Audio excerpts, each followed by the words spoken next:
What's going on, everybody? This is the Ball Up Top podcast, YouTube show, working on our series, the Kevin Durant Sweepstakes. I'm your host, Mike. For those of you who don't know, well, you know what? Everybody should know this by now. So I'm just going to more go into the latest news. Kevin Durant did have a meeting with Joe Tsai, of the owner of the Nets, and rumor has it that basically come out of the meeting said that he'll stay if they fire Steve Nash and Sean Marks, the head coach and the GM. I'm a big KD guy, um, and not even I would do that.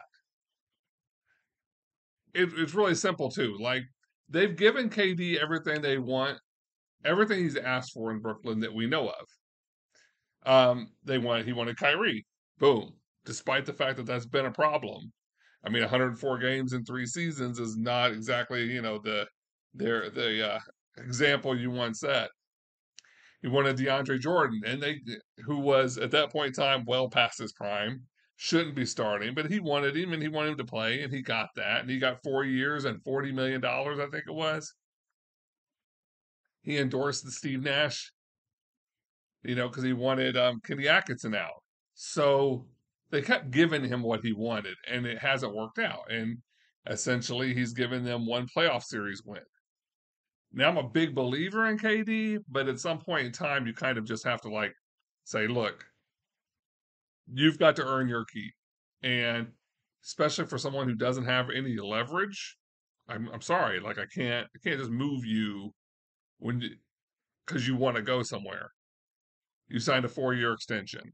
That being said, this series is about every team in the league making their best offer for Kevin Durant, to putting him in a situation that would still be good for him. It would be good for everyone involved.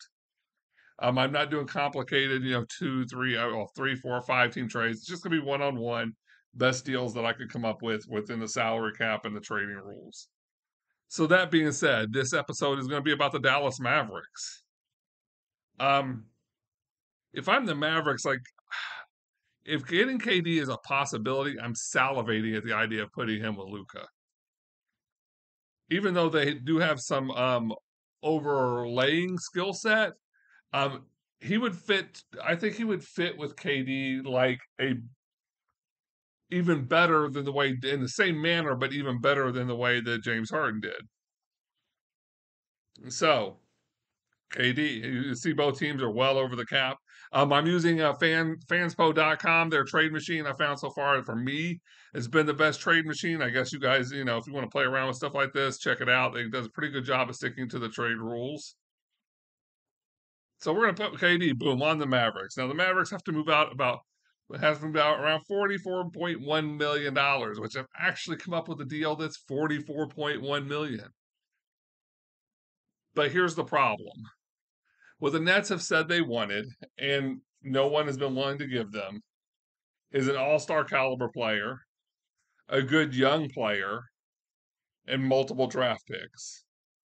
Well, Dallas has one all-star caliber player, but they do have some nice young players. So we got to get $44 million in here. So first, we're going to go with the 19.6 of Tim Hardaway Jr. Good defender, good all-around player. He's 30 years old. He's not really young, but he's a valued contract. And you kind of, when you don't have all-stars, that's what you're looking for. You're looking for value contracts. He's also a guy that they could probably move later on for a draft pick if they needed to. So it's a good deal. The next I would go with is Dorian Finney-Smith. Once again, he's making 12.4, not an all-star caliber player, very good starter, good value. Another guy, if you needed to, you could probably move him for first. But the point being is the Nets wanted to be competitive. And so I'm trying to give them pieces that will continue to make them competitive. Next is going to be Maxi Kleber. You're going to see a theme here. Good value piece. And he's an expiring contract. So the reason why the Nets want this is the Nets have been getting killed in luxury tax, and this will clear $9 million of that going into the following season. And he's an expiring contract, which is always has a certain amount of value to it. And the last player is going to be Josh Green. They would have to give them something. They have to give them some young player to be a part of this. I mean, there's guys like there's Moses Wright there, but I personally would go with Josh Green. You got to remember the Mavericks didn't have a 2023 pick, so they can't go with a rookie. But that gives each team at 44.1 million. But obviously, there's nothing here that you're looking at. And you're saying, you know what, like this is a fair deal. And so the only way the Mavericks would really be able to do this is to break the bank on draft picks. Um,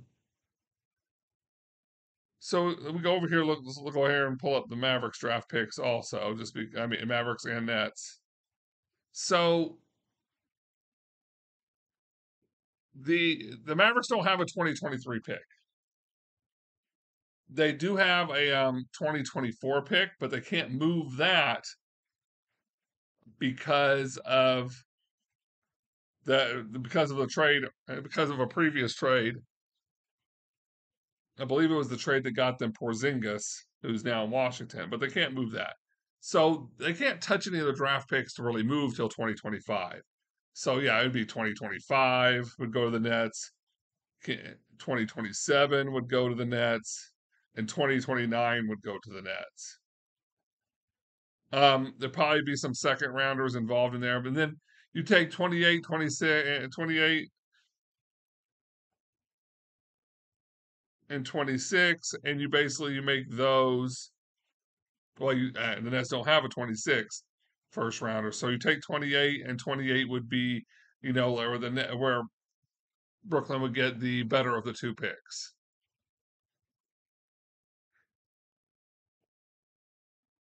Let's see if this. And now this is kind of a no-brainer. I'm going to execute the trade, but since the salaries match completely, this is this one will work. Hold on. Yeah, you see that? Yeah, it's perfect money. They get a lot of draft picks. Overall, like if you're the Mavs, you have to take that swing. But I don't see the Nets doing this deal. I mean, they could probably get the draft picks, but they would have to work to turn Hardaway and Finney-Smith and Keebler into other picks, which they could, but it would be some work on their behalf. And honestly, like this keeps them middle of the range competitive. The problem is, since the Nets don't really have any of their own picks, they're actually okay with being middle of the range competitive. But that's my thoughts. That's the Kevin Durant Sweepstakes. This is the Ball Up Top Podcast YouTube show. Our regular podcast is going to come back as we get closer to basketball season. I'm going to call it season 2, but I got some special plans. I'm working on lining up some interviews that I think you guys will enjoy. DNA will be back in the studio, so we'll have some fun stuff with that. And until next time, enjoy your summer, stay healthy, and peace.